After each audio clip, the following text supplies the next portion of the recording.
গাজা উপত্যকায় মানবিক বিপর্যয় চরম আকার ধারণ করেছে। জাতিসংঘের বিশ্ব খাদ্য কর্মসূচি জানিয়েছে সেখানে প্রতি ৩ জন মানুষের মধ্যে একজন না খেয়ে দিন পার করছে। পুষ্টিহীনতা ভয়াবহ রূপ নিয়েছে, যেখানে প্রায় ৯০,০০০ নারী ও শিশুর জরুরি চিকিৎসা প্রয়োজন। এ সপ্তাহে গাজায় অনাহারজনিত মৃত্যু আরও বেড়েছে।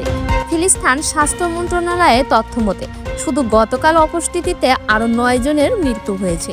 এর ফলে ইসরায়েলের হামলা শুরুর পর গাজায় ক্ষুধা ও অপুষ্টিতে মৃত্যুর সংখ্যা দাঁড়িয়েছে ১২২ জন।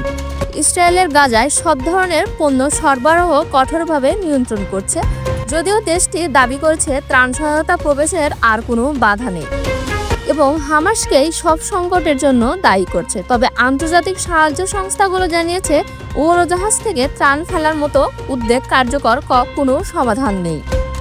সংযুক্ত আরব আমিরাত ও জর্ডান নতুন করে আকাশপথে ত্রাণ পাঠানোর পরিকল্পনা নিয়েছে।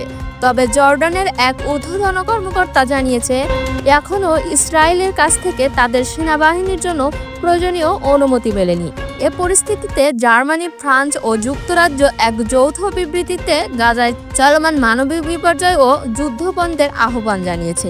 তারা অবিলম্বে ইসরায়েলকে ত্রাণ সহায়তা প্রবেশের উপর থেকে সব বিধিনিষেধ তুলে নেওয়ার দাবি জানিয়েছে এবং আন্তর্জাতিক মানবাধিকার আইন মেনে চলার উপর জোর দেওয়া হয়েছে। আপনারা দেখছেন আন্তর্জাতিক সংবাদ, সঙ্গে আছে আমি আয়েশা সিদ্দিকা, ডিবিজি নিউজ বিডি।